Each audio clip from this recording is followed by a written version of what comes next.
What's going on, Dodgers Nation? Welcome to an emergency episode of the Dodgers Nation post-game show dugout. It's a trade special. Today is the day. The day is here. Will Andrew Friedman go all in? Will he push those chips in the middle of the table and get the Dodgers the pitching that they need? Will they pick up another reliever? Will they pick up another bat? We're going to break down all the latest Dodgers rumors. We got some info on Verlander, on Rodriguez. Will Erod be the Dodgers' top target? Will they go after Mitch Keller? There's some rumors about that. But first, how are you feeling today? What does your gut tell you? Will the Dodgers make a big move? Let me know down below. My name is Doug McCain. You can follow me on Twitter and Instagram at DMAC_LA. If you're new to the channel, be sure to subscribe to the #1 Dodgers YouTube channel, the fastest growing and #1 post-game show on YouTube. So be sure to hit that subscribe button, hit that notification bell. Let's try to get this thing up to 100 likes as soon as we possibly can, because we are going pretty much wall to wall. So we're going to break down the latest rumors, and then later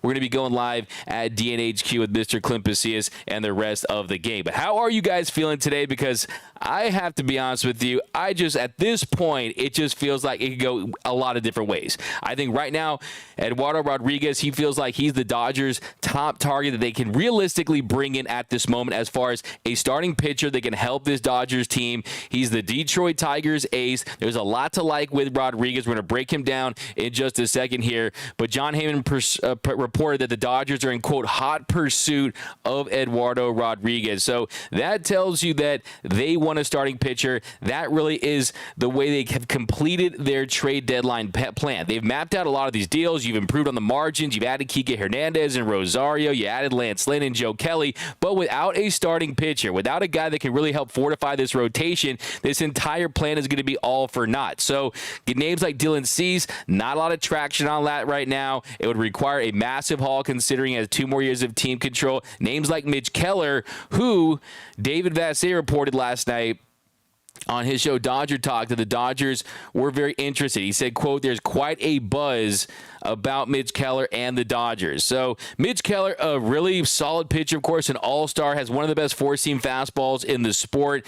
The interesting thing with him, though, and with some of these other Dodgers pitchers that they're pursuing, is that he's under team control for a couple more seasons. So this is not a rental in Mitch Keller. So will they go for Mitch Keller? Look, there's a rumor that the Pirates, they lowballed an offer to him and that he didn't accept it. And look, the reality is that even though the Pirates have improved, they're definitely trending in the right direction with some of their younger players, that if they're not going to extend him, they absolutely should trade him. And there's a lot to like. An above-average strikeout rate, limits hard contact. Like I said, one of the most effective four-seam fastballs in the sport, but you're going to have to give up quite a lot to get him. There's going to be a big haul to get Mitch Keller to the Dodgers because of those 2 years of team control. That would also be the case, probably double that for Dylan Cease with how great of a pitcher he is. Now, first question, are you guys hot on the idea of Mitch Keller? Because Mitch Keller, I think, absolutely would help this Dodger team, not just for the remainder of this season, but next season, the season beyond that. He's under team control through the 2025 season. So, yeah, he could absolutely help this Dodgers rotation that has a lot of question marks. You don't know if you're going to re-sign Julio Urias. You don't know if Clayton Kershaw is going to be back. You don't know if you're going to be able to sign Shohei Ohtani. So at some point, yeah, you got some young prospects that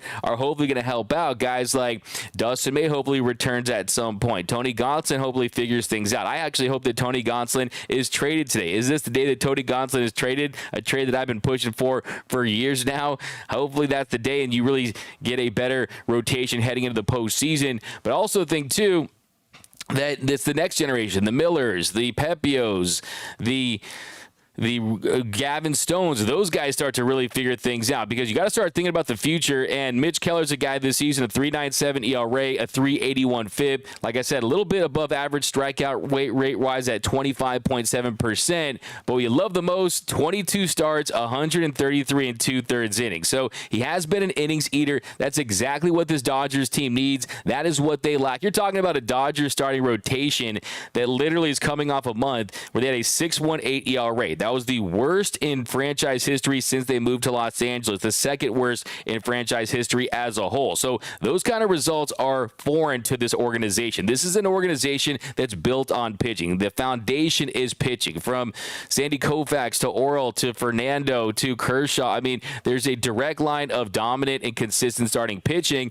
and they're just not getting the innings at all this year with this Dodgers team. So that's exactly what you need, someone who can eat innings. But I will say, when you consider the prospect haul it's going to require, you're going to have to give some big names, and there's no doubt about it. You're talking about some young, controllable talent, 4 years. You're going to have to take some top prospects to get him, whether that be a Gavin Stone, a Andy Pages, a Dalton Rushing. I mean, some of these guys, you're definitely going to part ways. An Emmett Sheehan to get a Mitch Keller that can help you now and later. Are you guys hot on that idea? For me, I would lean more closer to the Eduardo Rodriguez route, the E-Rod. If the Dodgers don't get E-Rod, I'm going to be slamming my glove into the mound like he did after he gave that home run to Yasiel Puig there.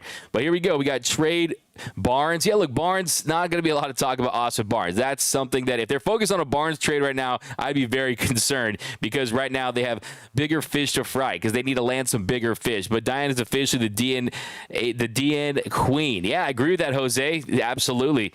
We got to trade Verlander to E-Rod. What a dumb. Okay, that's a little incoherent, but trade Gonsolin. I see what you did right there, Jose. Gonsolin. Yeah, Tony Gonsolin.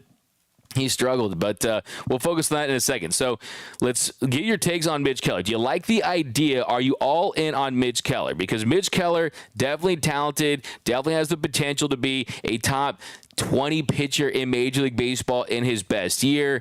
Is he the game changer, though? Is he the needle mover that this rotation needs? I'm not so sure he is as far as winning this season. I mean, lots of potential there. The whip a little high at 12. The ERA is sub 4. If you look at some of his other peripherals, there is stuff to like. Like I said, limits hard contact, is above average with strikeouts, has one of the most effective four-seam fastballs, the number 21 most effective four-seam fastball in the game. But if you look at his baseball reference page and you look for his postseason stats, you won't find any, because he's been with Pittsburgh for his entire career. I mean, that's a lot to put on a guy to be the savior of your rotation that's 27 years old, that's never pitched in the postseason. It's just a tough, difficult task, because you need a guy that you can trust in those situations. You want someone, ideally, that at the very worst is going to be your number 2 starter and possibly your number 1 starter.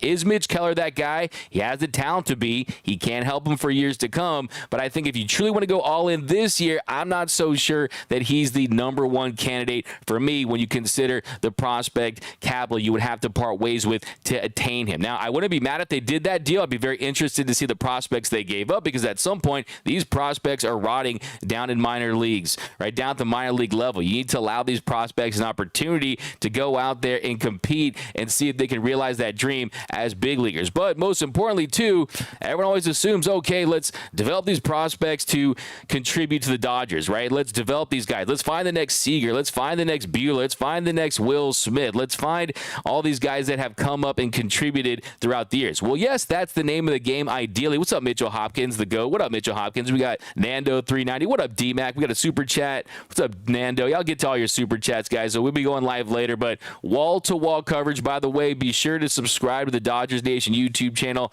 this month actually, happy August. We'll be giving away $1,000 worth of Dodgers merch, Dodgers giveaways, and you have to be subscribed to be eligible to win. So if you're not subscribed yet, definitely hit that subscribe button, hit that notification bell. I like Brad Penny. That's from B. Guzman. Brad Penny. Wow.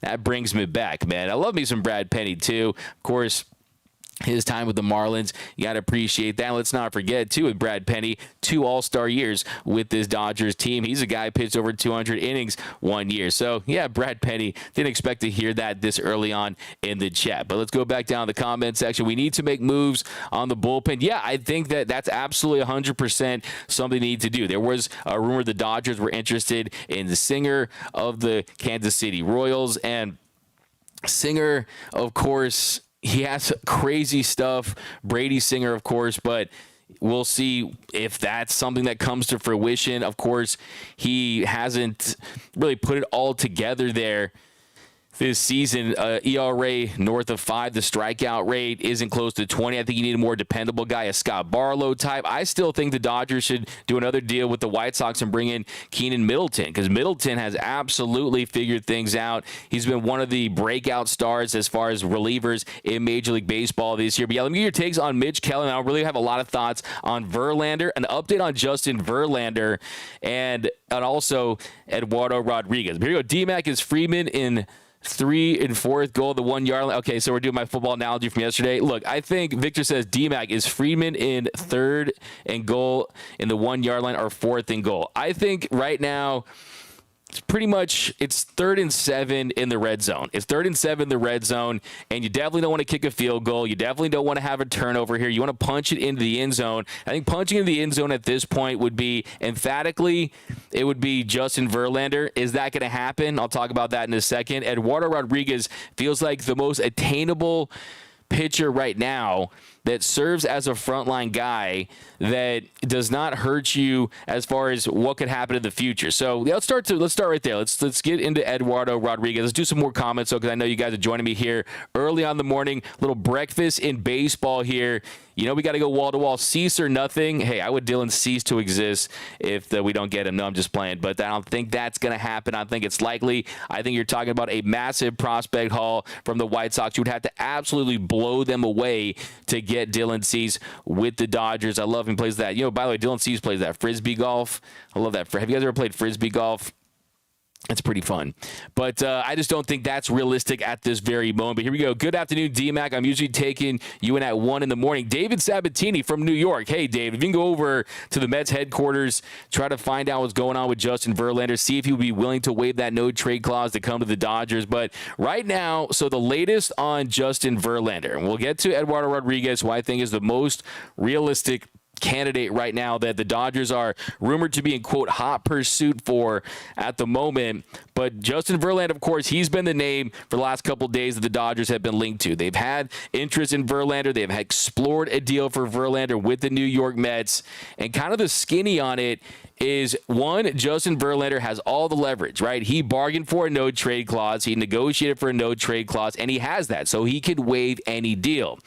Right now, it feels like he favors a reunion with the Houston Astros. And take this with a grain of salt because of who is reporting it, but Bob Nightingale, he tweeted out, meanwhile, the Astros are the heavy favorites to land Justin Verlander if he is traded. So, initial thoughts on that are, one, the Houston Astros, they don't have a ton of prospects. Okay, they don't have a ton of elite prospects, and most specifically, they don't have a lot of pitching prospects. We know that the Mets, they are devoid of pitching prospects in that organization, and we saw what they were able to do in the trade with the Rangers, where they paid down the trade. They paid down the remainder of his salary in order to get prospects, right? And they wanted to get Luis Angel Acuna. He's only 21 years old.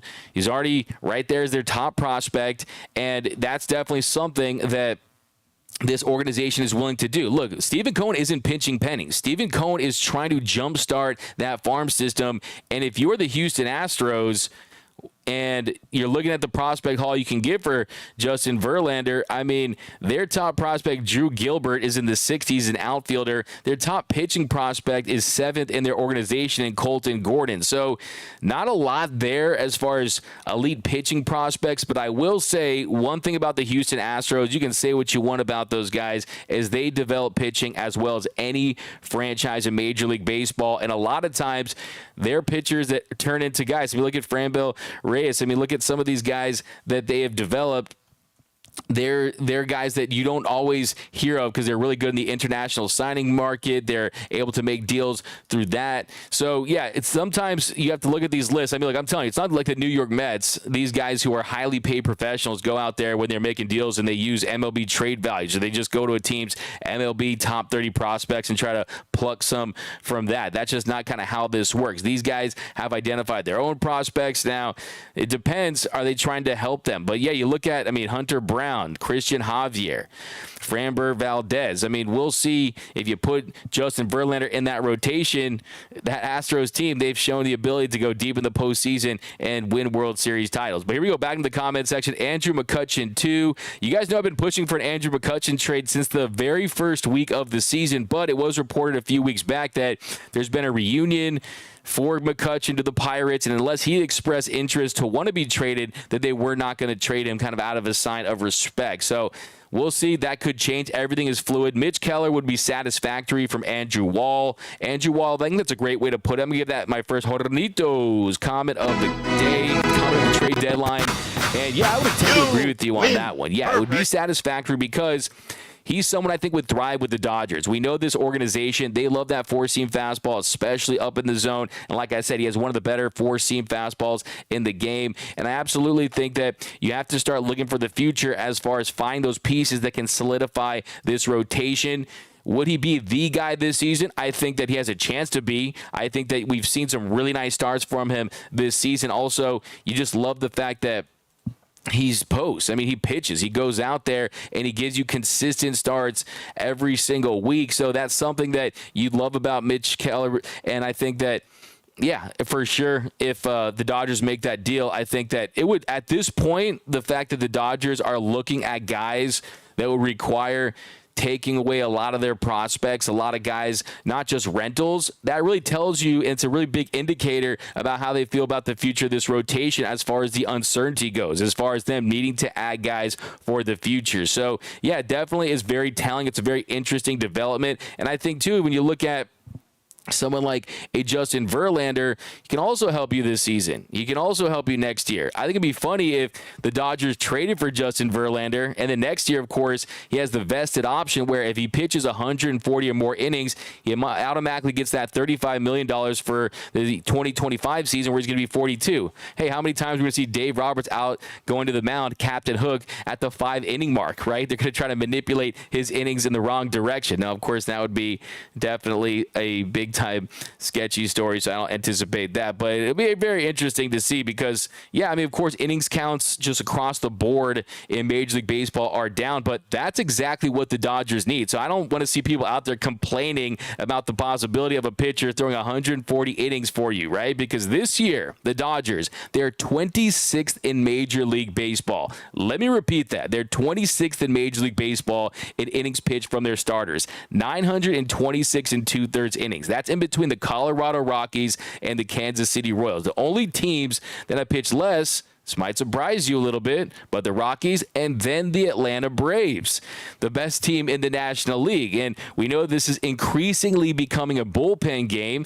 so you definitely need top-tier relievers to get it done. So find that very interesting. Of course, the Mets, they are right there at the bottom. So let's dive into Eduardo Rodriguez. Eduardo Rodriguez, in my opinion, is the top target right now. I think the Dodgers can realistically get at the deadline. I still feel like there's a possibility they get Verlander. And a couple more thoughts on Verlander before we move on, actually, is that Verlander has a no-trade clause. If he wants to be with the Astros, the Dodgers aren't not his top team. We've heard a rumor that the Orioles are interested. There's also a rumor right now that the Padres are interested. The damn Padres. I almost laughed out of my chair when I saw the Padres interested in Justin Verlander. The Padres, they're like that team that just takes off their watch at the casino, that takes off everything, gets their house foreclosed because they're willing to try to bet anything to get their money back. To think that Justin Verlander and the Padres is a possibility at this point, that just makes me chuckle. Who knows? We've seen crazier things. And this Padres team, I think, you look at the division, they are, I think, 8.5 games out or something like that. But the wild card, they could absolutely make a run around 5 games out. I'm not doubting the Padres. I think they are going to make a run. But still, the Padres and Justin Verlander, that one had me chuckle. Let's do some more comments here. Trade Catman and throw in the litter box. That's from Roy Estrada. Yeah, I mean, look, I mean, you make up a good point. I mean, Tony Gonsolin, you guys know, I've always said, can't trust the guy in the postseason. He's been a catastrophe in the postseason. You just can't trust him. And at this point, if you're this Dodgers team, if you bring another starter, I mean, I'd rather see Emmett Sheehan in the bullpen in the postseason with that explosive four-seam fastball. I just have to be completely honest with you. Gonsolin this season, he just regressed. And I'm not going to put this out in the ether, but with that split change, what it does to your arm, the force, what that does to your arm, and it's definitely an injury risk. Let's just put it that way. So could you sell him at his highest point? Well, that was already last season, but I still think you could get value considering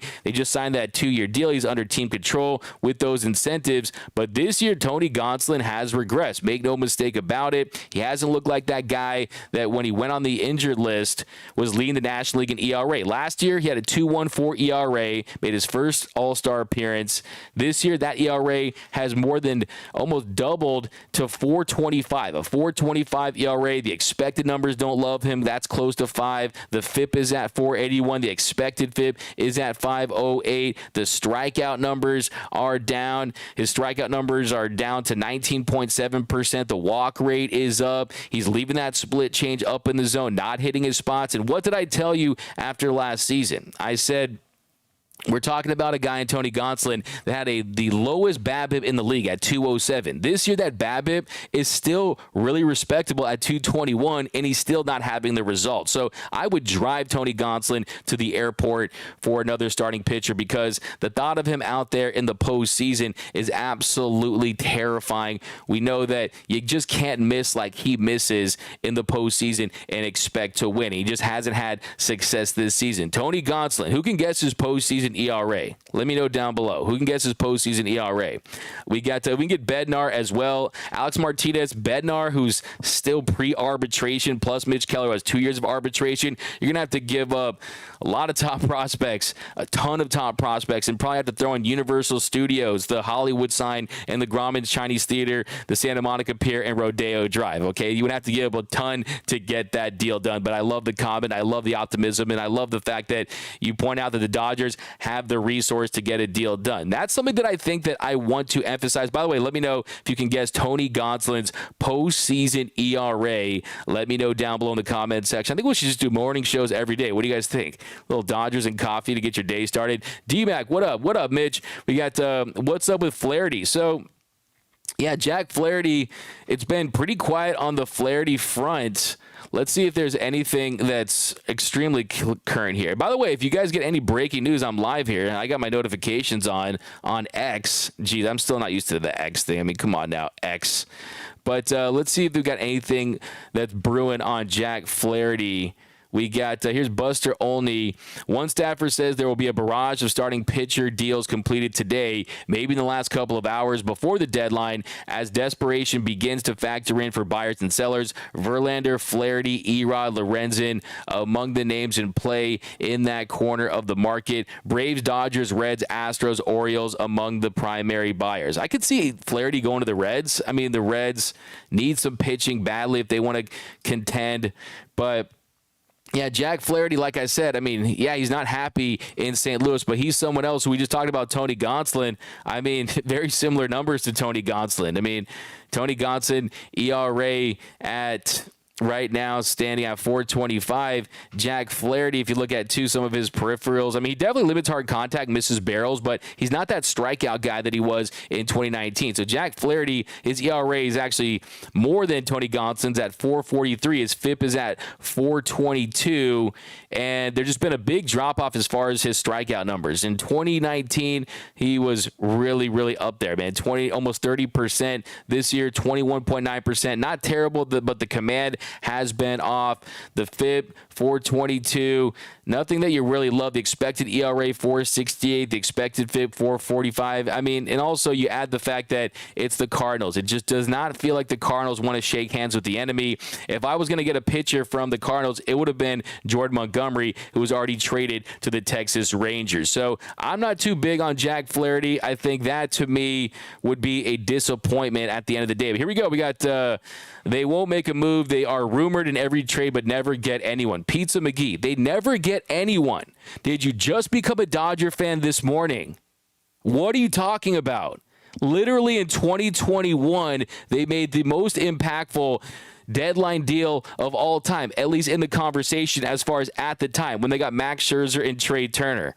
2018, they lost Seager for the season. They bring in Manny Machado. 2017, you get Yu Darvish, okay?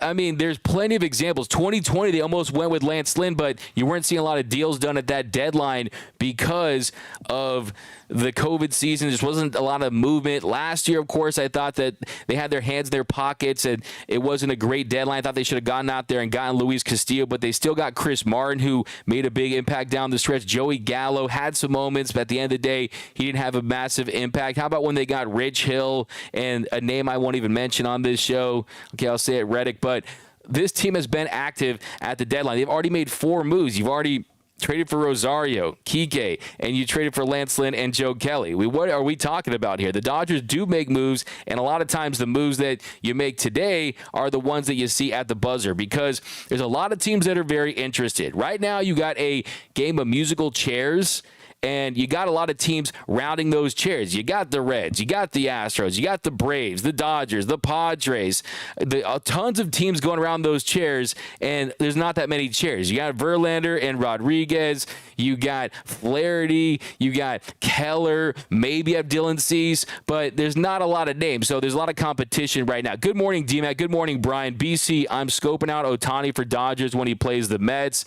Boomers, that's another interesting conversation that be had. I mean, if you look at this Mets team, like I said, Cohen already has north of $300 million invested on this team. He's not pinching pennies, but the fact that you do get off of Justin Verlander's contract, which is $43.3 million for next year, has the $35 million vested option for 2025, and you get off that, does it put you in a better position financially for Shohei Ohtani? I don't think that's a massive factor because I think that the Mets were always going to offer top dollar for Ohtani, so it wasn't going to be something that was going to preclude them from going after Shohei, but still, it does feel like they're angling for more of a complete rebuild in New York. But C's for Dave Roberts. As from Neto Liz, yeah, that definitely is not going to get it done. This is going to be a long day. As from Diane Schroeder, I agree. I've been up since 5:30 in the morning trying to hope for something. Taylor Cox, D-Max says, Erod really moved the needle for us. I think I would rather have JV. He would ball out for us. I'm looking forward to see my dude, Lumberjack Lance, start tonight. Fear the beer. There we go. That's a comment of the game. That's a fire take. Fire take. It's a fire take. Does he move the needle? That's a fair question. What up, John? Thank you. You're a beast, my man. Does he move the needle? Look, he's in his second year with the Detroit Tigers, and when he's been on the mound, he's been one of the better pitchers in Major League Baseball. 2.95 ERA, a 3.18 FIP, a 1.48 ERA plus, 15 games started. Now, he did have that finger injury early on in the season, so he had a kind of a strange start to the beginning of his year, had that finger injury, the pulley that had the fracture. So he was dealing with that. Of late, he hasn't been fantastic, but he's someone that absolutely is a number 2 or 3 starter in this Dodgers rotation at the moment. So he's an upgrade for what they have. He has nights where he's looking filthy. Like I said, John Heyman, he tweeted out a few hours ago, Dodgers are in hot pursuit of Eduardo Rodriguez now and have been discussing Verlander by Jack Harris, reported Erod and JV are their top targets. Then yesterday, Mark Feinsand tweeted, Eduardo Rodriguez's name continues to be a hot one on the trade market. The Padres are said to be high on him per sources and could make a push to land him. Yeah, let's not forget the Padres are a team, like I said, they're like a Wall Street investor in Wolf of Wall Street. They're storing in a bunch of yay, trying to do deals at the last minute here. But still, this Padres team, you can't completely rule them out because we saw what happened last season in the wild card series, and we saw what happened against the Dodgers where they were able to just win one game. You still have a lot of high-end top talent at key positions that if you get hot, you can see why. I mean, right now, the Padres in the division, they're 8.5 games back and 5 games back in the wild card. So do you want Rodriguez to go to the Padres? I would say no, right? Do you want Rodriguez to go to another competitor? I would say no. So, yeah, I think Rodriguez is someone that can absolutely help this Dodgers team. Make no mistake about it. He's a guy that I think kind of fits into how this team wants to pitch on the mound when you consider a 4-seam fastball up in the zone.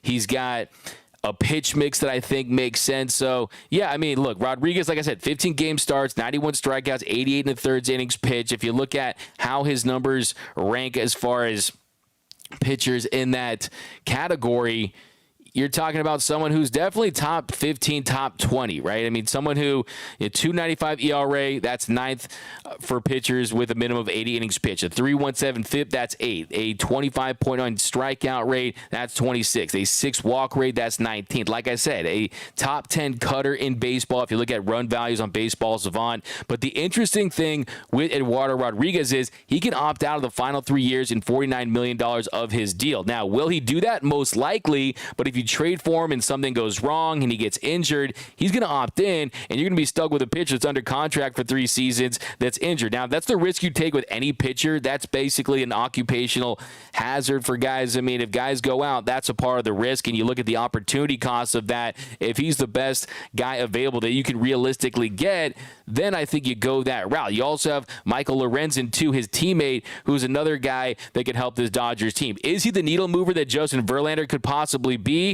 I'm not so sure he is for sure, but I do think that right now when you look at what the Dodgers can potentially get, I mean, hey, maybe you're not going to get the Ruth's Chris steak right now, right? But you can at least get a really solid meal, right? You can get a pretty nice steak, right? I mean, you just don't want to get top of ramen, right? You don't want top ramen, right? You want some thing that can help this team because they need help. Let's not forget how explosive this offense is, then kind of supplement some pitching. But right now you need warm bodies that you can trust to fill this rotation for the end of the season, because look, let's be clear here. This team, they don't have this division sewn up.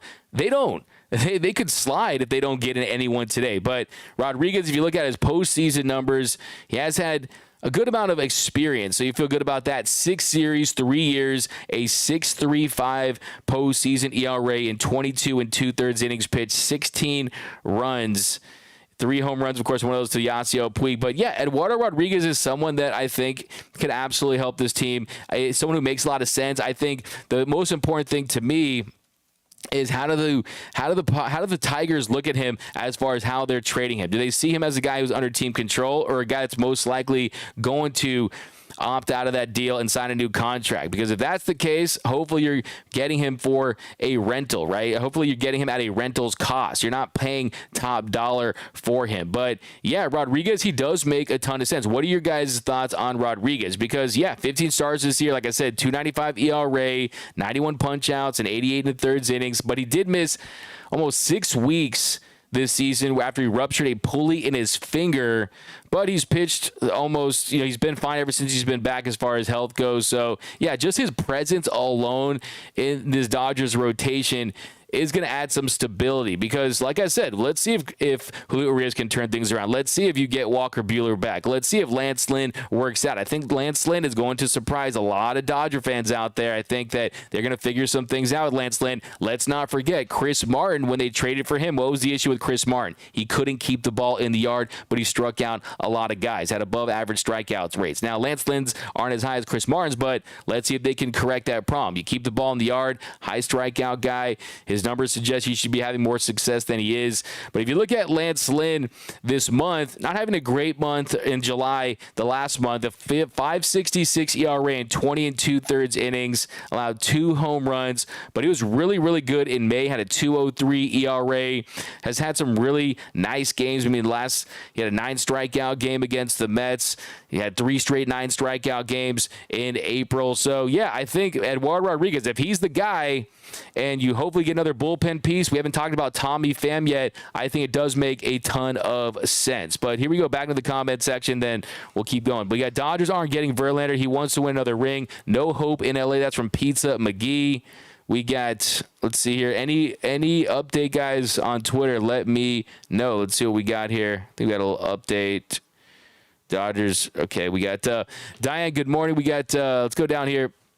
Gonsolin, 9.20 ERA in the postseason. There you go. It's from Langelo, 44. Flaherty, a burden from B920. Pam Anderson for Tony Gonsolin, Mr./X. How about Tiffany Amber Thiessen?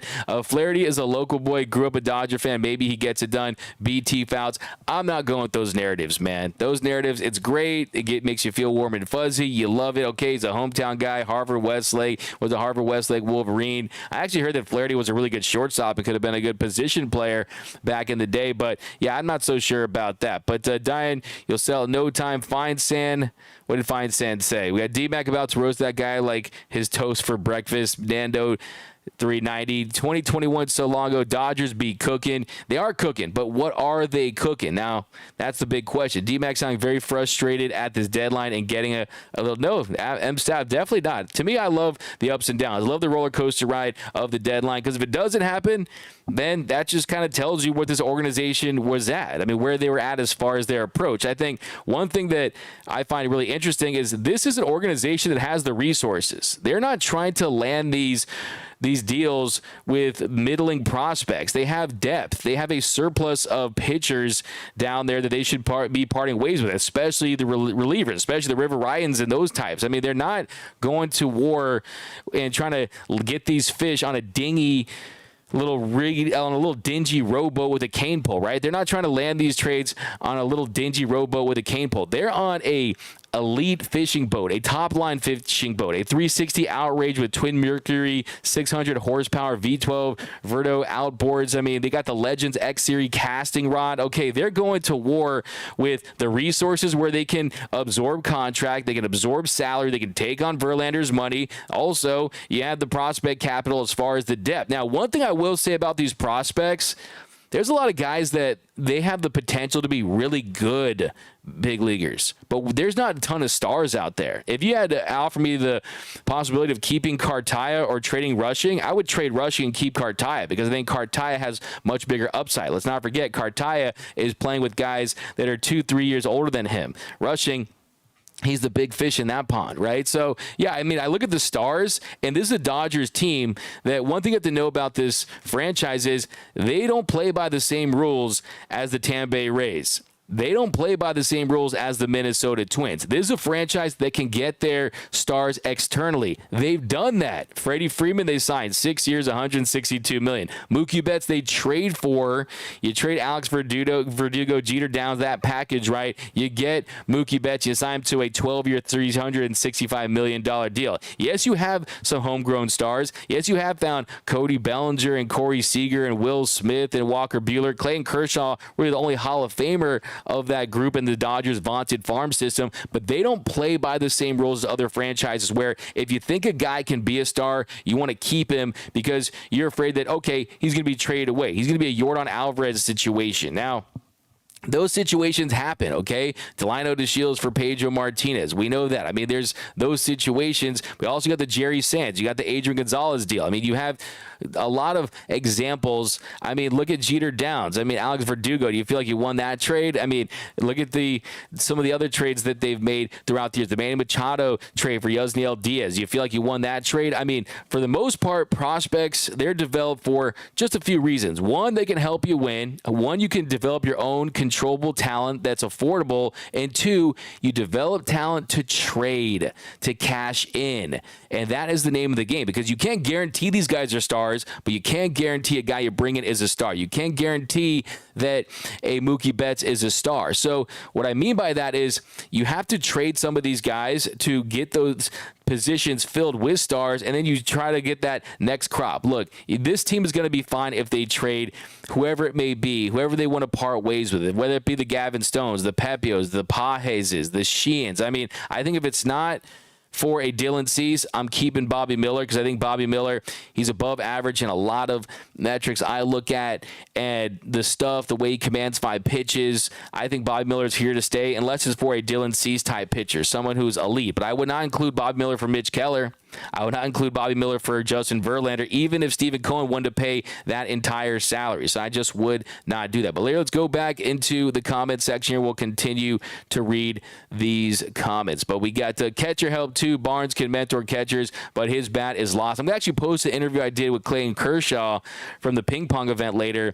And after what he told me about Austin Barnes, there's zero chance they're trading Austin Barnes. Let me just make that very clear. There's zero chance they're going to move off Austin Barnes. And I know that A.J. Ellis was in a much better position than Austin Barnes is now when they traded him. But I will say that, look, this is a different era. This is an organization that caters to their superstars. Look what they did for Freddie Freeman. You bring in Jason Hayward. Look what they did for Mookie Betts. You bring in his guy, J.D. Martinez. Clayton Kershaw is going to keep his guy in Dodger blue, for better or worse. And I do think Will Smith looks gassed out there at times. I think Will Smith, you look at his numbers, trending in the wrong direction. But Austin Barnes, the relationship between him and Clayton Kershaw, I'd be absolutely shocked. Now, if there's a IL situation, a phantom IL situation with Austin Barnes, you give Hunter Fiducia an opportunity. Maybe that is something, but it's so late in the game. I just don't know when you consider the run they're going to be on that that's going to be something. So I think best case scenario is he turns things around. But D-Mac, will you please give away used Shohei's in the offseason? Oh, Shohei. Okay, this is from Mitchell Hopkins. D-Mac, will you please give away used Shohei's in the offseason if Dodgers sign with the Dodgers? I will. I will sign a pair of a Shohei that I do a shoey in if we get Ohtani, man. I'll be in tears. We got to look at Mark Feinsand. Okay, so let's look at what Mark Feinsand is. I like this, guys. This is cool. You guys are part of the show. Like I said, this is your show. I'm just hosting it. Man of the fan, but let's see. We got the San Diego Padres are... So this is from Passan 28 seconds ago. The Padres are finalizing a trade to acquire left-hand starter Rich Hill and first baseman Ji-Man Choi from the Pittsburgh Pirates. Wow, Rich Hill.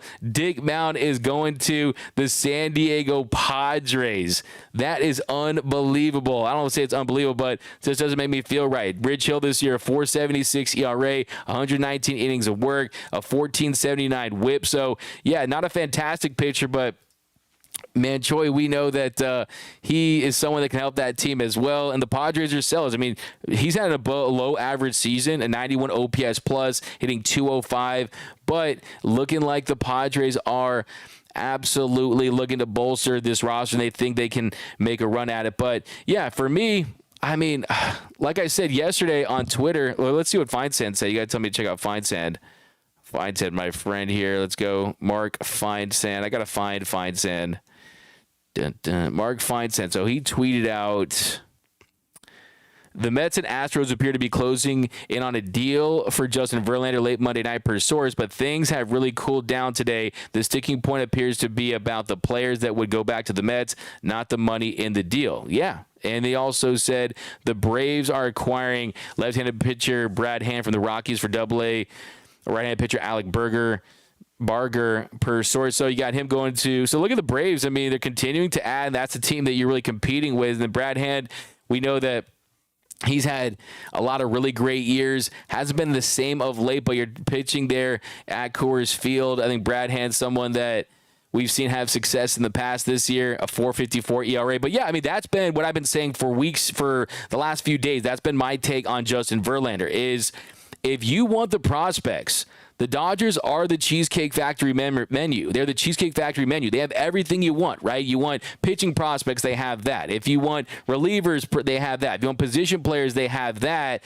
And they have the ability to absorb the money. What kind of prospects can the Astros give the Mets that are better than the Dodgers? I mean, is this a situation where Justin Verlander has an agreement with the organization? He just wants to go back to the Astros, so they're trying to appease him. Why would they do that? They don't need to do that. The Mets' only goal here is to try to improve their farm system, and the Dodgers, their prospects are superior. And then on top of that, though, Justin Verlander could say, look, I'll veto a trade to any team other than the Astros, and if that doesn't happen, I'll just go back to the Mets. Maybe that's what he wants to do. Maybe that's in play. Doesn't make sense to me, because why would you want to be with that Mets team that doesn't look like they're going to contend next season? Maybe they contend in 2025, but if you don't pitch 140 innings next year, you won't be on that team most likely. So, yeah, I just don't really understand why the Mets would deal with the Astros and not the Dodgers.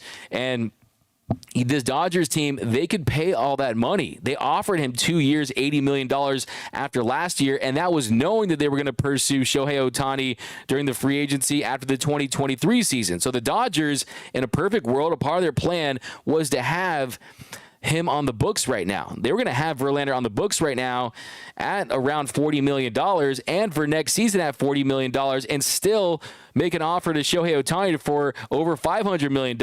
And they knew they had Freddie and Mookie on the books. And, of course, you did the extension with Rojas and Austin Barnes, some other deals. Chris Taylor, a few more years on his deal. But they're willing to do that. Pretty much the Dodgers, they're going to go and they're going to pay the tax. I mean, this was before the Dodgers made that offer to Verlander, before they knew that they were going to have to pay $22.5 million for Bauer to be gone. And they still were able to do that. They do that even with that risk at hand. They were able to sign that deal not knowing what was going to happen with the uncertainty of the Bauer thing, and they were still willing to do that. So that tells me that this Dodgers team, they're absolutely fine with paying the luxury tax, with going past it, going through the multiple tiers. I think the Dodgers, they just want to avoid the Cohen tax, right? They want to avoid that Cohen tax, and as long as they do that, if they're getting the results, then they're going to be fine. If they're willing to avoid that Cohen tax threshold, then yeah, I think that's something that is important to them. So I just don't think that the Dodgers team is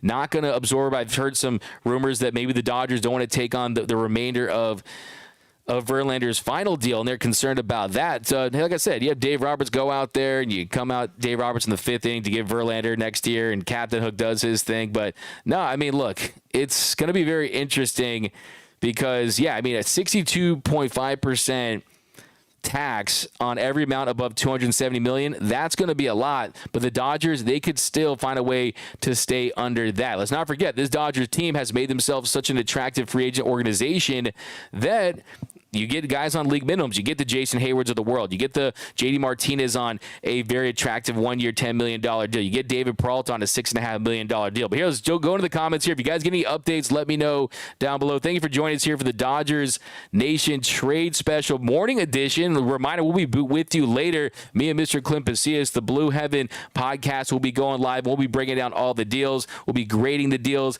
Did the Dodgers do enough? Will the Dodgers get Eduardo Rodriguez, who it feels like right now that's the guy they have the best chance to get? But I will say, Justin Verlander, do not rule it out. I think this could be a lot of placating, a lot of bluffing right now, and I think that if Justin Verlander is willing to is willing to accept a trade and waive his no trade clause and come to the Dodgers, that makes a ton of sense for this rotation. It makes a ton of sense for him as a player. Like I said, right year wrong, Justin Verlander. You were on a team that stole the World Series from the Dodgers in 2017. Now be a part of the team that wins it. Be a part of the reason why the Dodgers win their first World Series, where it was a 162-game season with the parade, and you get the full Monty since 1988.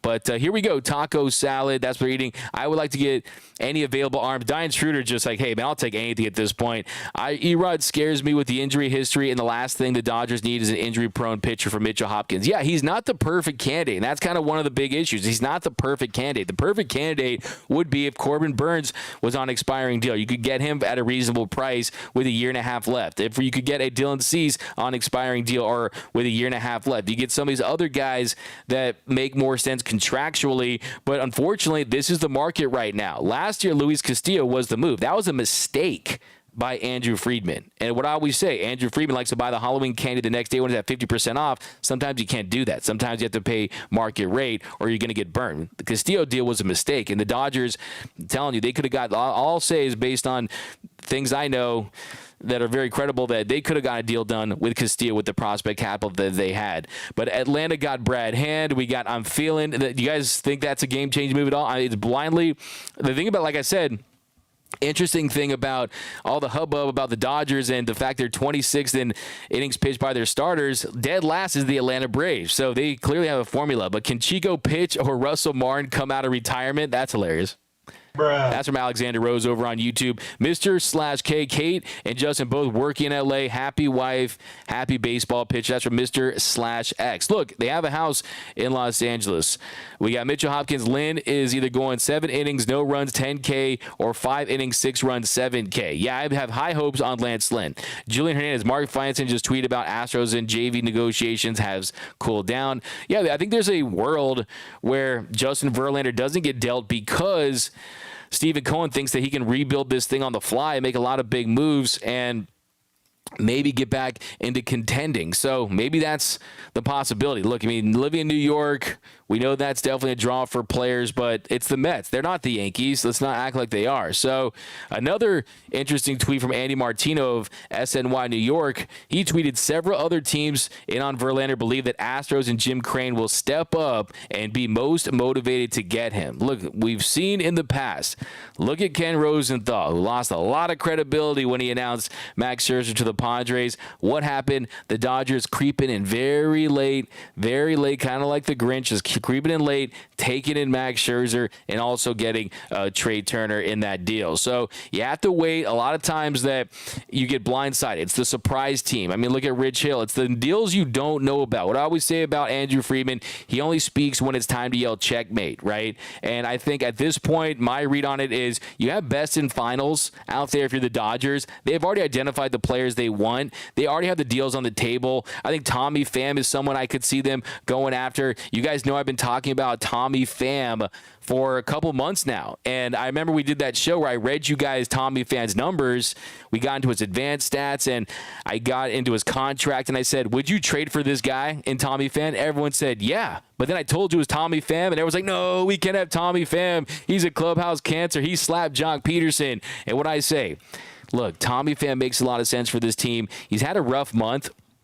He has had a bad month, OPS under 700, hitting around 200, but he has been dealing with a groin injury. So I think the Dodgers have deals out there. They have their prospects they're willing to part ways with for certain guys, and I think that you're in the feeling out process. Which of these teams is going to pull the trigger? Because you have to take all this stuff in careful consideration. You're working with these players that are going to determine the success or failure of not just your franchise, but of the jobs, the general managers, the presidents of baseball operations. All these guys are judged by these deals. So these are very carefully considered deals. But if you're the Dodgers too, when you guys go and negotiate to buy a car, what do they always tell you? You got to walk away. You got to walk away, and you got to say thanks, but no thanks. I appreciate it, but I'm going to walk away. And then what happens?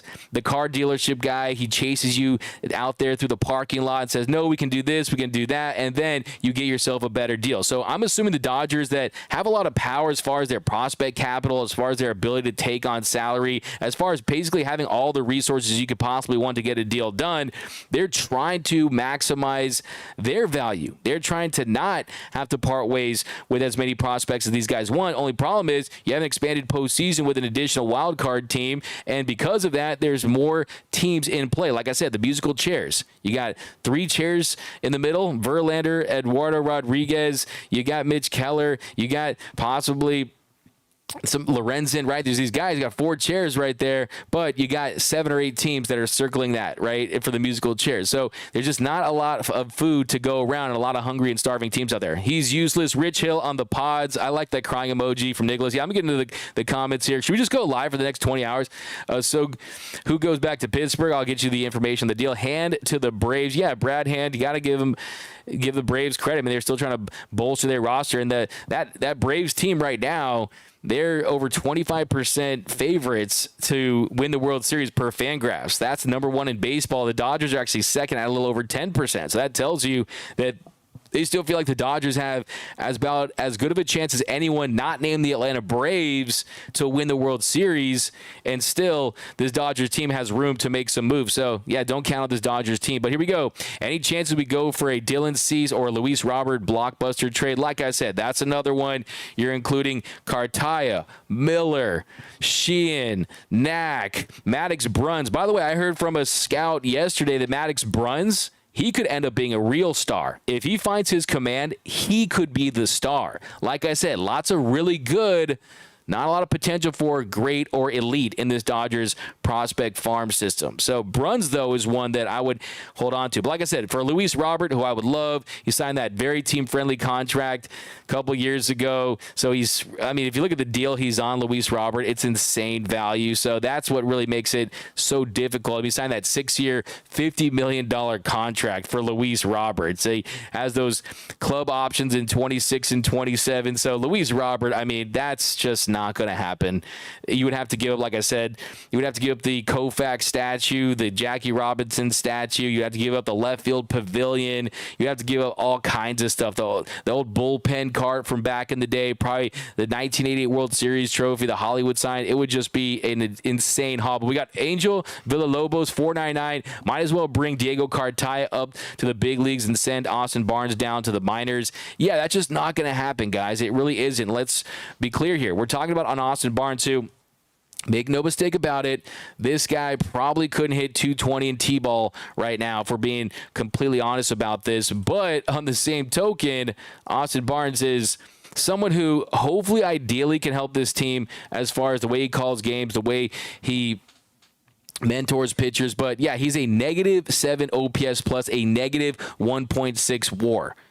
Just look at those numbers. They are a terrible development. I mean, he's at 116 down from 212. Last year was respectable at a 96 OPS plus. He was only 4% below league average. But why do I get the sneaky suspicion that somehow Austin Barnes is going to have a big hit in some big game? We're going to forgive him for such a terrible year. It does feel like so we got per passing. So let's get some more updates here. If you guys got anything, let me know.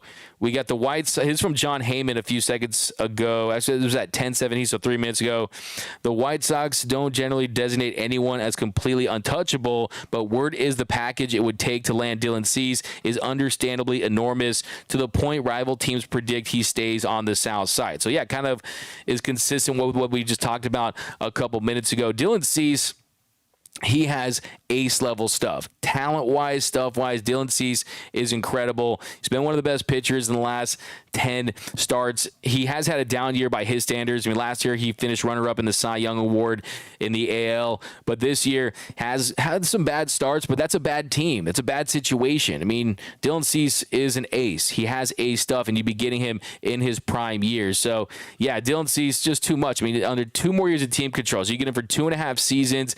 He's your ace for not just the remainder of this year, but for next year and the year after that. Of course, on the Dodgers, I think Buehler, if he's returning to form, he is 100% your ace. Nothing changes that. But yeah, the thing with Cease is the walks are pretty consistent. Home runs are consistent. The hits, though, I mean, he's just giving up more hits this year.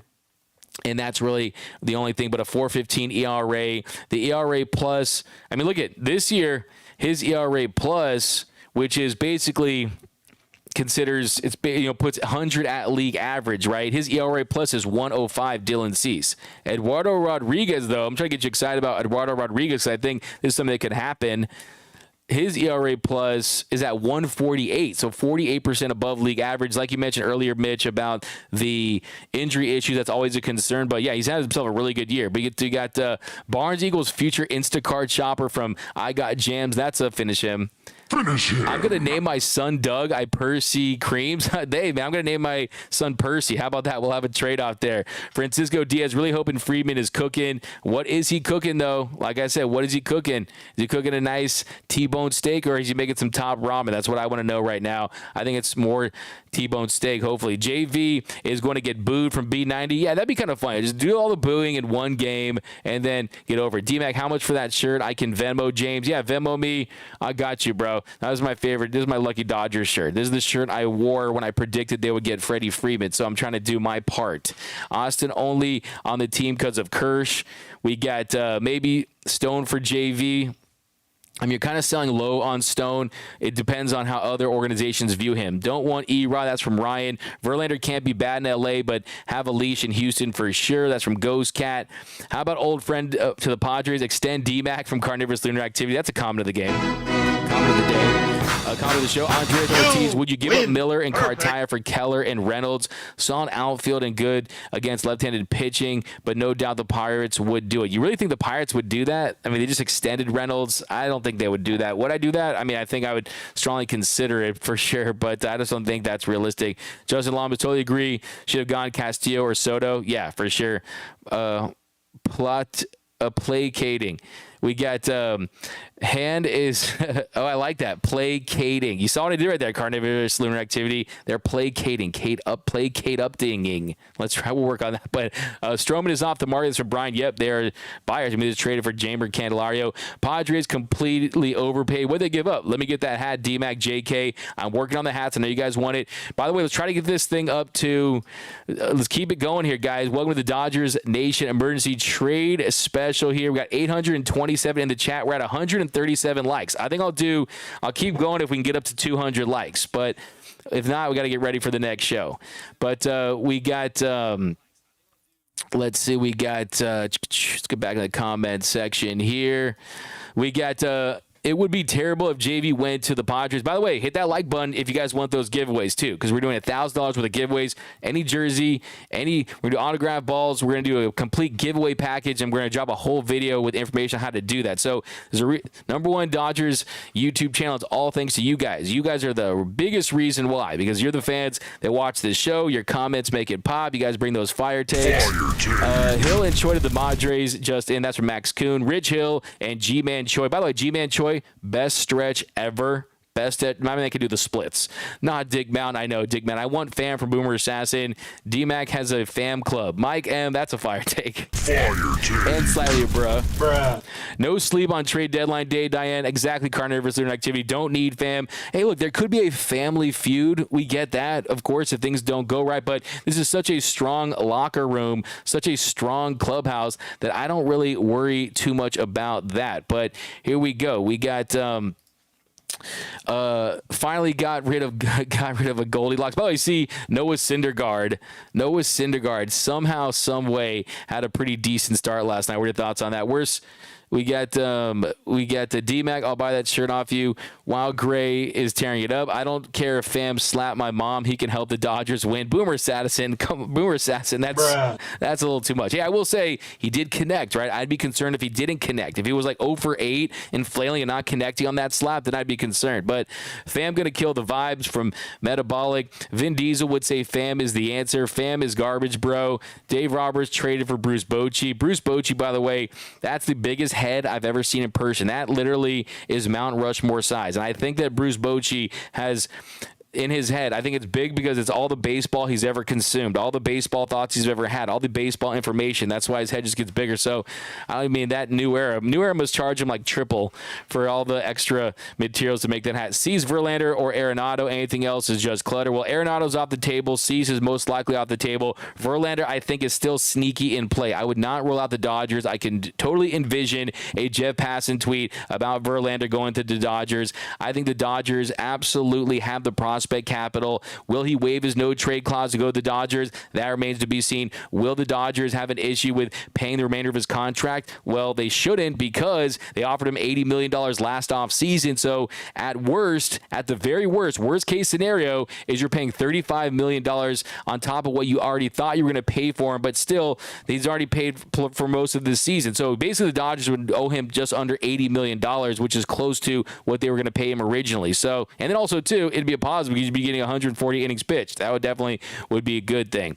We got Friedman going to drop a bomb like Oppenheimer. That's from Julian Sniper 21. It's not a buyer's market this year, Frank Garcia. It's not going to be a buyer's market ever anymore, right? Ever. With the additional postseason teams, it's just not going to be a buyer's market. New fam, no fam. I'm good on Tom.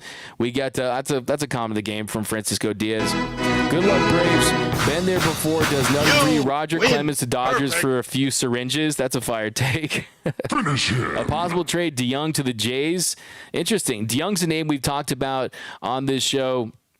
He's still I think all these guys in St. Louis are looking for changes of scenery, looking to get out from which has been a really bad year in St. Louis. And Paul DeYoung we've seen the success that he's had in the past. I mean, he was an all-star in 2019. He had 30 home runs. This year, though, a 710 OPS, a 93 OPS plus, 7% below league average. He could definitely help that team. So no chance for a World Series without better arms with Mike M. Do you guys agree with Mike M? Do you think that this team absolutely 100% has to go out there and add arms today to have any chance of winning the World Series? I would tend to agree with you. I don't think they would have 0% chance, because what if Walker Buehler comes back and he's pitching like an ace?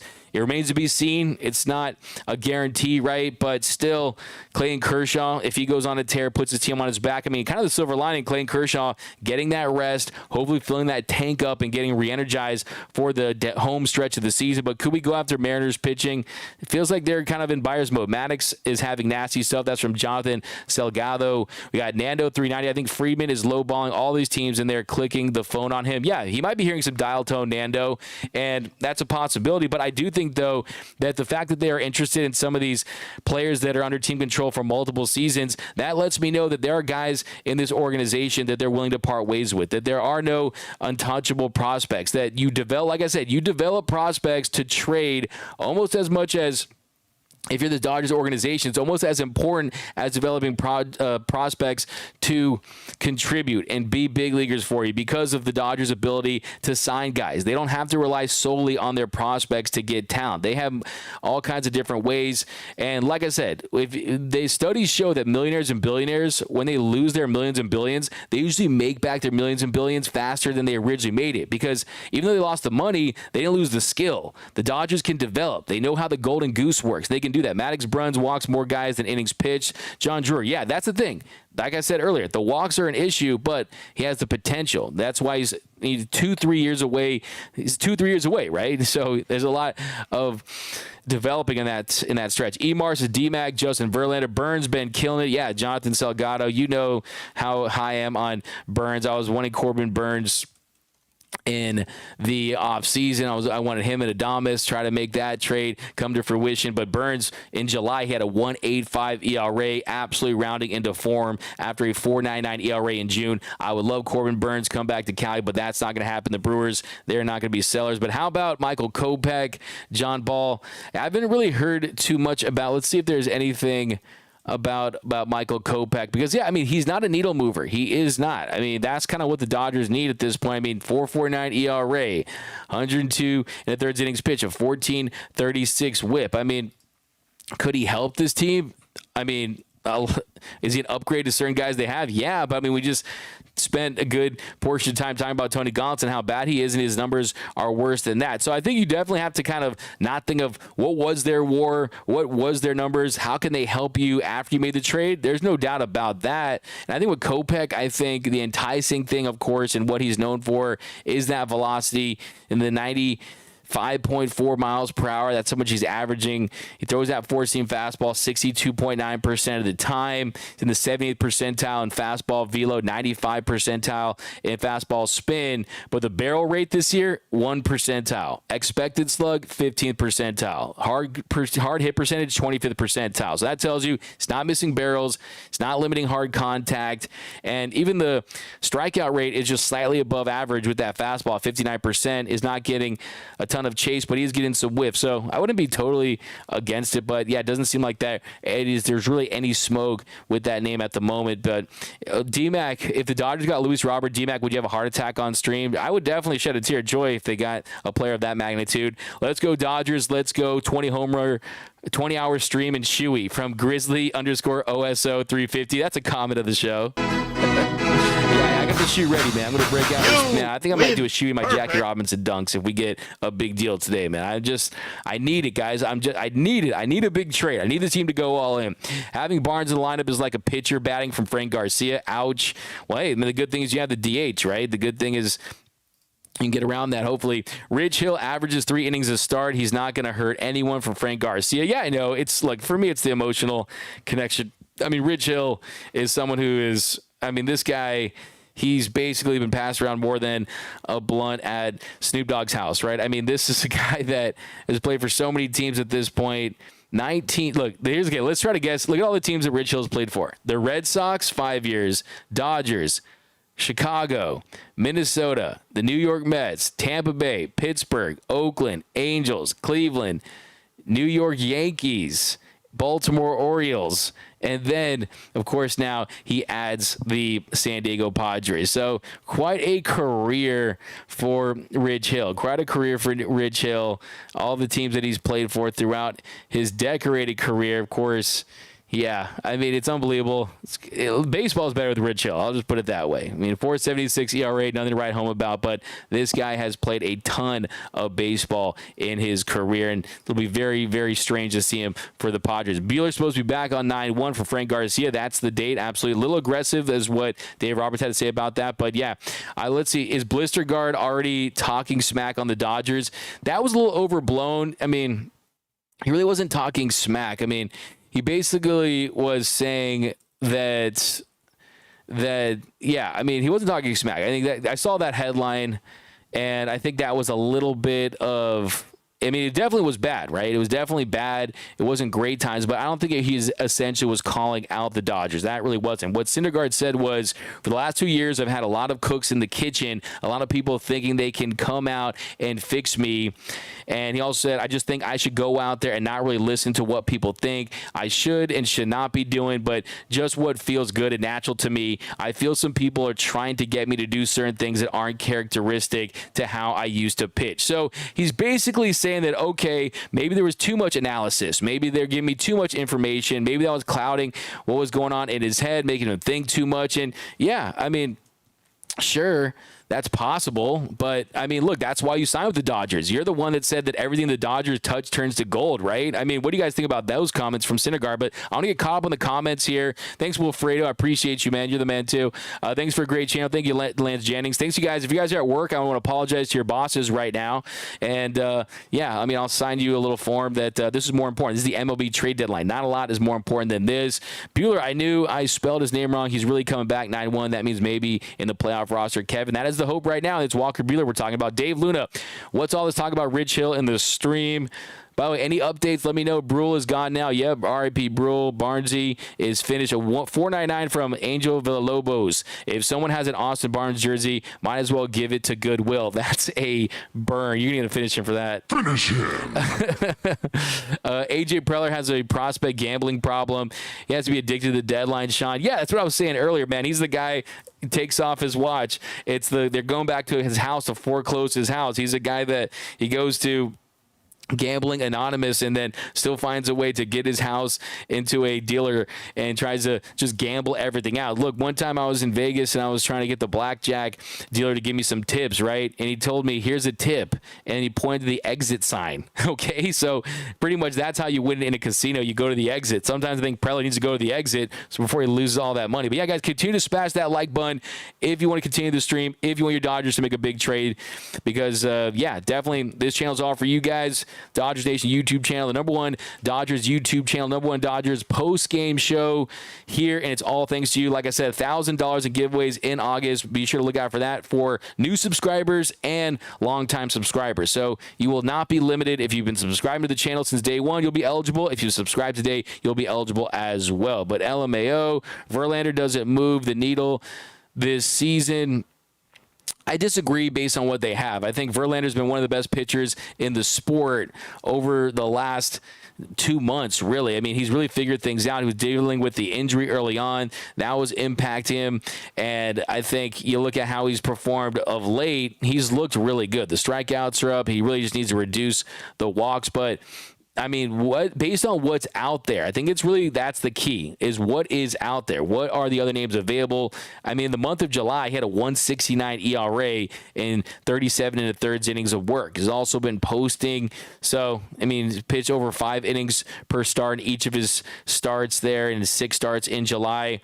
And even in June, he had a 3.33 ERA. You saw during that Dodgers game, I mean, he was dealing, had 6 strikeouts, but also had those 6 walks. So really, if the command is sharpened up, then you're going to see better results from him. But yeah, we got, let's see here. $5 from Pizza McGee. Don't trade anyone. Ain't anyone out there to take us over the top. Just wait till next year. Look, I mean, can you do that? Can you do that if you're a Dodgers team that signed Freddie Freeman, has Mookie Betts? I mean, this core is, like I've been saying, it's not a last dance, it's a prom senior year. You got one crack at it with this group on a really favorable one-year deal with J.D. Martinez and David Peralta, so Brule is gone. Okay, so let's check the MLB trade rumors, see if anything is new that's developing here. Twins inquiring on Teoscar Hernandez, Ty France. Let's see. We got Blue Jays close to falling.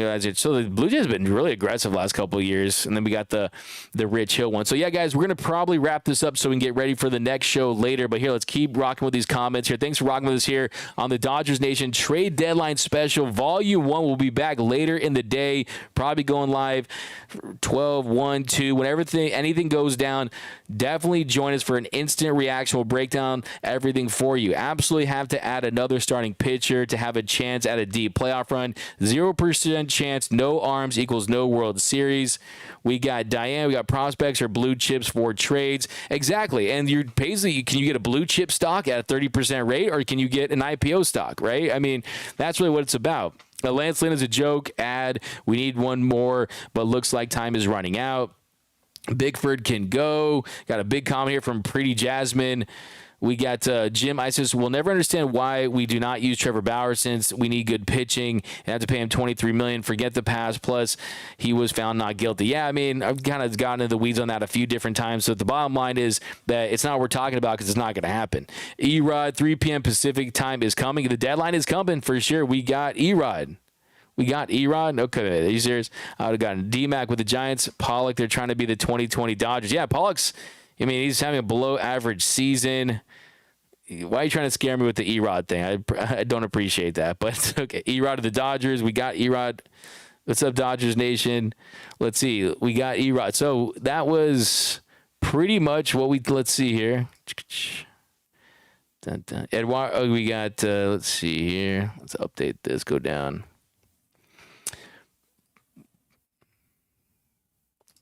There we go. Get a question. Who is Erod? We kind of broke him down earlier. Erod can absolutely help this team. LFG, Thor, F-Boss, D-Mac, you think you should go after Chafin. Erod likely now to the Dodgers, according to Ken Rosenthal. So there we go. Eduardo Rodriguez. Let's get the latest on Eduardo Rodriguez. And that comes from Ken Rosenthal.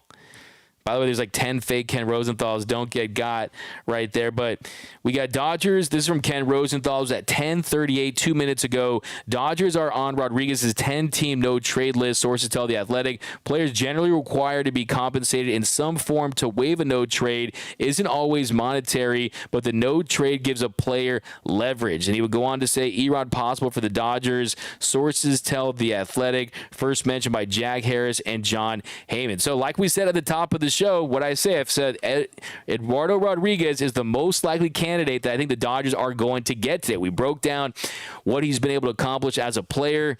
He's someone that absolutely is the ace of the Tigers. He's someone that has ace-level performances. And the Dodgers could do worse than Eduardo Rodriguez. Let's just put it that way, right? I mean, Eduardo Rodriguez is someone that this season, a 2.95 ERA, a 103 WHIP, a 3.18 FIP, 148 ERA plus in 15 games started. So, yeah, you could get another lefty in this rotation right here, and you have Kershaw, Urias, and you got Rodriguez. And I think Rodriguez is the guy who absolutely, unless Urias picks it up, and Kershaw, will see what happens with his health. You could see him in Game 1. You could see him in Game 2. A 148 ERA plus is very respectable. Like I said, one of the best cutters in the sport, someone that has had really high flashes throughout his career. So, yeah, I would not be mad at an Eduardo Rodriguez deal, especially if Verlander wants to go back and pitch with the Astros, doesn't want to be with the Dodgers. And it's very interesting what he says at the end there about Erod, in that of course, like we broke it down, the thing with Eduardo Rodriguez, that he can opt out of his deal. He has that ability. He has the ability to opt out of his deal because that's his prerogative, right? I mean, he can opt out of the final 3 years and $49 million of his contract. So, yeah, you could go that route. And if you wanted to do that, then the Dodgers would be in a position where since he has the ability so he's Dodgers on, yeah. So, look, I mean, the Dodgers are on that 10-team no-trade list. So, he would have to waive that no trade clause to go to the Dodgers. So he has leverage similar to Justin Verlander, and maybe he says that he wants to be opted into that deal. But on the same token, if you're Rodriguez, you probably want to finish the season strong and go back to the market and sign a bigger contract. Because remember, he signed a 5-year, $77 million with Detroit after the 2021 season. And the way he's pitching right now, if he has a really strong finish to the year, I think he can get himself a really nice deal on top of that. So, I mean, maybe they can work out another extension. I mean, look at what the Mariners did with Luis Castillo after they made that trade. So, yeah, it definitely feels like if I have to give this Dodger Dogs, I'm going to give this a 3.75 Dodger Dogs. 3.75 Dodger Dogs right now. I think there is serious smoke here. I think a deal feels like it could be imminent. This could be a leverage play saying, okay, hey, Mets, we got these prospects. We're either going to give them to the Tigers or we're going to give them to you. And I think probably with the Tigers, I mean, if you look at this deal as a rental, and that's what hopefully is the case because he can opt out, hopefully the prospect capital isn't too high. But I think, of course, this is a deal where you're not going to have to include Bobby Miller. You won't have to include a Diego Cartaya. You're probably not going to have to include an Emmett Sheehan. Hopefully, It's the River Ryans of the world and Pages. I mean, we'll see if they have to, how many top prospects they would have to include, and if they're also adding an additional piece as well. So that's also a possibility. So, yeah, I mean, I love it, man. I love the idea of getting Eduardo Rodriguez if that's who they're going to go after. But here we go. We got Cinder Garbage is salty because he's not prime anymore from Joe Mama. That's a fire take. Finish him. Yeah, I mean, look, Syndergaard, I think for me, I'm just so done with talking about that guy. He's someone that, one of the biggest busts. And you guys know, by the way, I have proof, and I'm going to upload this clip of literally before the opening day, I said that Syndergaard was going to be my biggest disappointment. A lot of people think he was going to work out for the Dodgers, not me. So, hey, look. Don't, like, for me, it's, the phrase, don't cry because it's over, smile because it happened. For me with Syndergaard is smile because it's over, cry that it did happen. Okay, that's how I feel about Thor. He was a thud in LA, but no way. Brule traded the Rockies for money from Patrick Walsh. Yeah, I got word on that. Justin Brule, I think, has a chance to help teams out there. It's a good spot and a good situation for him. Earlier in the year, he looked really good. DCAM, F the bosses and Barnes, get rid of them. This is a Dodger podcast. Why are we bringing up the sucky guys? I'm starting to think, what are you talking about, DCAM? How about a package with Matt Latos and Milton Bradley, Austin Barnes, and a Hello Kitty bobblehead? That's a fire take from Anthony Smiley over there. Came back to the Dodgers. Came back on the Dodgers for not giving up the prospects last year. Lost out on Luis Castillo, Soto, Mad Max, JV. Got to give up prospects or pay if you want to win. 100%. Amen. I mean, what I always say, you can't give up the cow and drink the milk, right? You have to give up something to get something. Scared money don't make money. Whatever you want to say, absolutely. JV to LA from EA13. So, yeah, you guys keep me updated. Let's see what else we got.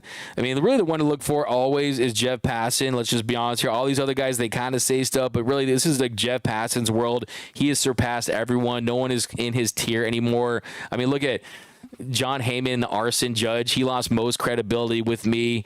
Rosenthal, the Max Scherzer, Trey Turner, he definitely reports some stuff, but he lost some credibility too. So really, Jeff Passan is my guy. D-Mac has to go pee. Hey, no, got a catheter right here. No, I'm just playing.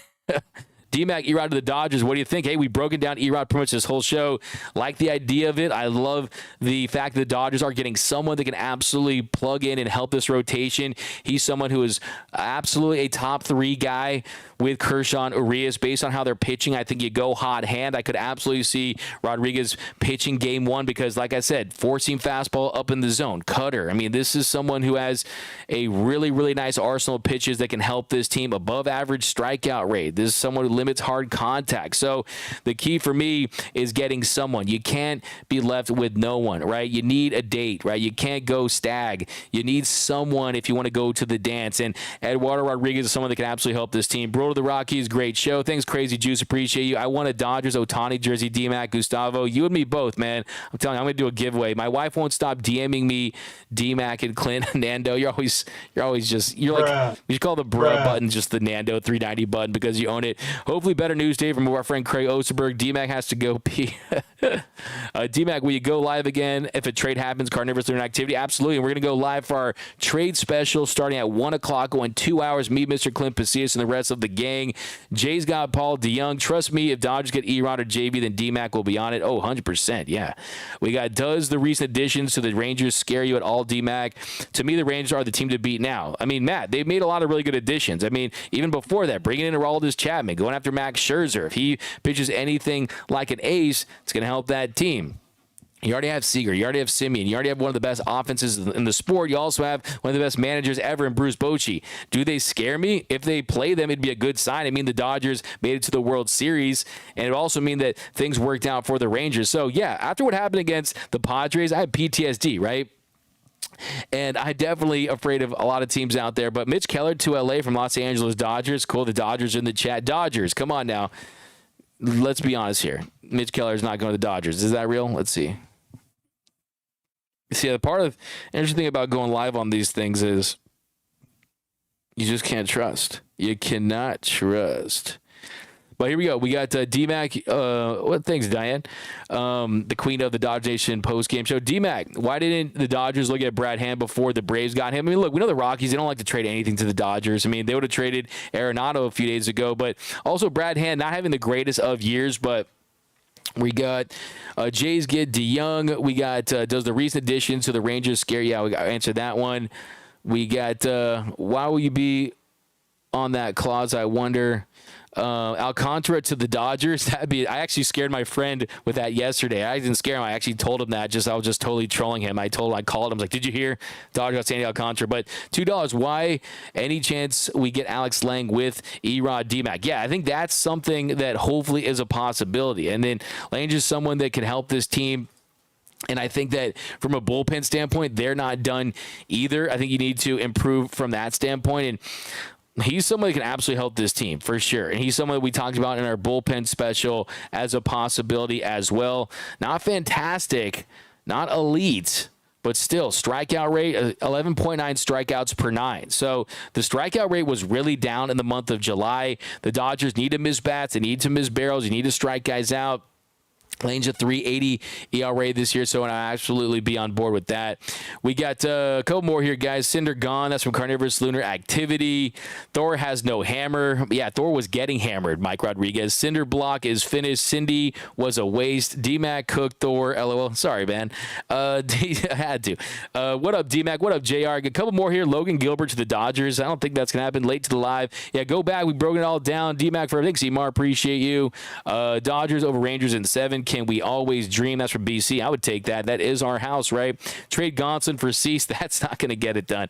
Edward, DMAC, please do a show after the trade deadline on the starting pitcher for the Blue. What's the timeline for their return, salary, status, top prospects possibly being regulars? Yeah, tonight I'm going to do a show with Tim Rogers. We're going to break down whoever the Dodgers gave up. In the afternoon, we're doing a live reaction show with Clint Pacia. So it is going to be a lot of fun, guys. I think that's where we'll end it unless anything goes down right now. Cowboys 5 rings.